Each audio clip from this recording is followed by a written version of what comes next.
앞전에 며칠 전에 올린 게 손정희 씨의 그 슈퍼그리드라는 그 3강을 올린 게 있어요. 그 슈퍼그리드의 출현은 세계사회에서 그 역사의 흐름으로 보면 굉장히 빙점을 찍을 수 있는 위대한 일임에는 틀림이 없는데, 그것이 ing로 진행형으로 진화하는 혹은 발전하는 결과가 있어야 되는데 약간 정체되어 머물고 있습니다. 이 그리드라는 말은 전기라는 말입니다. 일종의 그 그리드는 은어와 같은 말이에요. 그런데 이 얘기를 듣고 지구상의 프레지던트 중에 가장 슈퍼그리드, 특히 손정희 씨의 동북아의 슈퍼그리드에 매료되고 또 큰 매력을 느낀 프레지던트가 지구상에서 아마 문재인 대통령이 아닐까 하고 생각해 봅니다. 실제로 또 그게 맞고, 그때 당시에는 문재인 대통령의 탈원전이 공약 중에 하나였기 때문에 그 손 마다요시가 내놓은 그 동북아의 슈퍼그리드는 문재인 대통령의 공약과 또 미래의 가치하고 딱 맞아 떨어지는 일종의 프로젝트 중에 하나였습니다. 그런데 분명히 손정희 씨의 그 슈퍼그리드는 분명히 동북아의 번영과 함께 아시아 전체의 에너지 사업을 바꿀 수 있는 그런 혁신적인 프로젝트임에는 틀림이 없었습니다. 즉 몽골과 러시아에 너무나 풍부하게 혹은 풍요롭게 또 그 조건화되어 있는 그 천연 자원을 세계의 전기 에너지를 35%를 쓰고 있는 동북아, 즉 한국, 중국, 일본이 저희 나라가 포함된 겁니다. 그 천연 자원을 부족하지 않게 풍요롭게 쓸 수 있는 프로젝트였습니다. 그러면 지원을 해주고 생산을 하는 생산국이 몽골과 러시아라면 소비국은 동북아의 한중 일이 되는데, 물론 인도, 말레이시아, 아시안 프로젝트였으니까 많은 아시안 나라들이 혜택을 받을 수 있겠죠. 자국은 물론이고, 자국이라면 몽골과 러시아를 말하는 겁니다. 따라서 그 동북아의 번영을 위한 그 손정희 씨의 큰 밑그림은 위대하다 못해 거룩한 가치가 맞았습니다. 그거와 함께하는 문재인 대통령의 위대한 꿈, 그리고 위대한 비전들, 그리고 그것을 통해 동북아의 주역이 되고 싶었던 그런 버전들, 이런 것들이 맞아 떨어졌으면 탈원전을 지향했던 문재인 대통령하고는 잘 맞아 떨어졌을 수 있었다라는 거예요.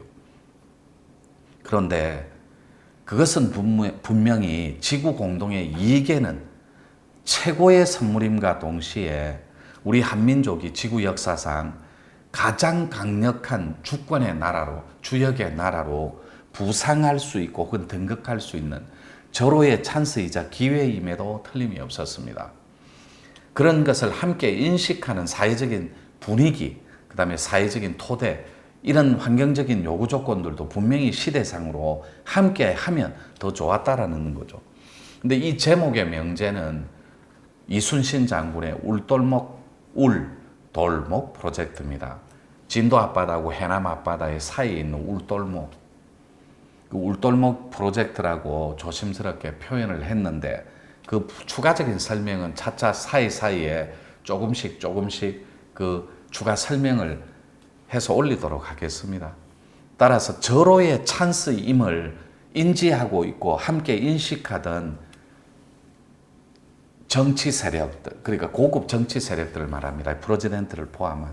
그리고 에너지를 충분히 자원화해서 그것을 지구 문화권으로 인류애로 승화시킬 수 있는 그런 조직들, 이런 분들이 의기투합해서 함께 거룩하게 미래 비전으로 나아갈 수 있었는데, 앞에 슈퍼그리드의 맹점에 대해서 두 가지 설명을 해올린 것처럼 중국에는 야당도 없고 언론도 없고 노조도 없습니다.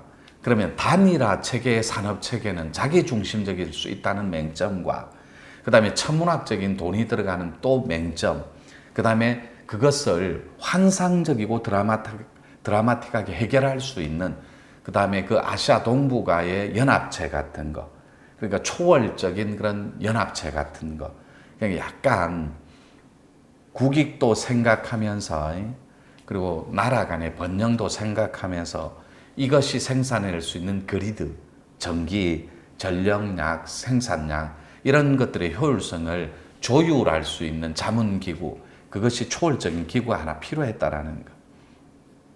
그것을 국가 간을 갖고 인식하는 아젠다, 이런 것들이 조금씩 부족했어요. 발음상 울돌목이라고 하는데 시옷자 발음이 나와요. 리얼자인데 울, 그러니까 울 엄마 할 때 울인데 웃돌목, 이렇게 부산 발음이.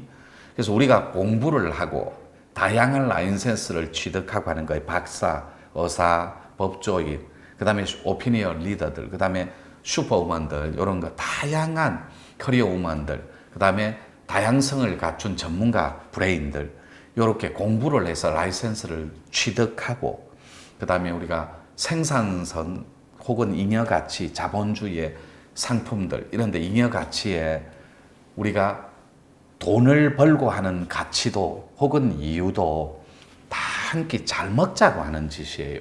그런데 그 잘 먹자고 하는 것 속에는 가족애가 반드시 뿌리적으로 포함돼야 되고, 가족애, 그러니까 가족을 사랑하는 가치, 그 다음에 중생애라고는 표현 안 할게요. 그건 더불어 사는 거니까, 사회 소사이어티는. 그 다음에 그 중생애가 발전하고 진화한다면 인류애하고 만나야 하기 때문에 가족애가 진화한 가치, 그게 인류애라는 거예요. 그것을 실현하는 큰 카테고리, 이것이 평화, 균형, 조화, 이런 데 다 있다라는 거예요. 그래서 우리가 한 끼 잘 먹자고 하는 짓은 분명 하나, 잘 먹자고 하는 짓이라면 뭔가 약간 하대하고 폄하하는 것 같은 느낌이 들어요. 그러나 사람 짓, 그거는 휴머니즘, 인간다움, 잘 살아짐, 평화로움, 이런 거하고 같은 가치예요. 생산면에서. 따라서 우리가 잘 먹자고 하는 것은 우리가 궁극적인 목적 자체가 평화롭고 조화롭고 잘 먹고 잘 살고 건강한 데 다 있는 건데, 그것이 영적인 풍요로움이 가미되지 않는 건강함은 존재할 수 없습니다. 유엔의 건강의 정의 5번째 정의 중에 5번째 카테고리가 영적인 건강을 포함하는 겁니다. 그것이 영적인 풍요로움이 함께 할 때 우리는 가장 이상적인 삶을 누리고 살 수 있다는 거예요. 그것이 슈퍼그리드가 원하는 진짜 평화고 진짜 공존이고 함께 하자는 공생의 가치이기 때문에 그 일을 대행할 수 있고 또 그 일을 실천할 사람은 지구촌의 극소수라는 거예요. 그런데 가장 나라에서 강력한 권력과 영향력을 행사할 수 있는 분은 프레지던트입니다. 입법, 행정, 사법 다 쳐서. 그런 분들이 가치관 자체를 영적인 건강함과 영적인 풍요로움에 닿아서 지구애를 실현하고 실천할 수 있는데 할애를 해준다면 훨씬 더 큰 세상을 도모할 수 있다는 거죠. 따라서 그렇게 실천해야 될 분들이 정치적 세력과 문화적인 세력, 예를 들어서 여러분들 보고 NPT라면 핵 확산 금지 조약, 이런 것들을 말하면 약자를 사실은 좀 식상합니다. 육자회담 이런 거는. 그래서 이제 육자회담은 설명할 거예요. 그래서 이미 그 분야에 대해서 나라 간의 전문가 집단 브레인들이 철저하게 대비를 하고 있는 집단도 있을 것이고, 브레인 집단. 그 힘을 배경으로 더 큰 세상을 도모하기 위해서 가치면에서 혹은 물질, 진화, 진보, 이런 지구의 상생을 위하여 준비를 하고 있는 나라도 굉장히 많을 걸로 압니다. 에너지 같은 것은. 그런데 사실 우리가 그런 일을 도모하는 가운데 동북아의 번영을 위해 실질적으로 하고 있는 일은 크지가 않았어요. 거기에 뜬금없이 2011년도에 손정희 씨께서 지구촌에 처음 내놓은 단어예요. 슈퍼그리드라고. 슈퍼는 파워풀한, 그리고 큰, 그리고 엄청나게 거대한, 거룩한 이런 뜻이에요. 그러니까 그리드는 전기니까 큰 파워풀한 전기를 아시아의 몽골 평원과 러시아의 광활한 영토에서 한번 만들어 봅시다 하라는 그런 프로젝트였어요. 그래서 문재인 대통령한테 AI, 알파고 이런데 그다음에 통신문화 제국 같은데 이런데 우리가 통신문화 혁명을 통해 ADSL을 초고속 인터넷망을 갖춘 상태에서 최고의 신의 속도로 근접할 수 있는 위대한 국가이면 틀림없으니까 그래서 우리나라에서 그 프로젝트를 내놓은 걸로 알고 있습니다. 그건 잘 맞아 떨어졌어요. 문재인 대통령께서 그것을 좀 더 깊이 있게 이해하는 가운데 진행했다면 그래서 울돌목 프로젝트는 계속해서 진행될 건데 요 1부는 이렇게 가늠하고 조금 쉬었다가 또 2부 바로 인사 올릴게요.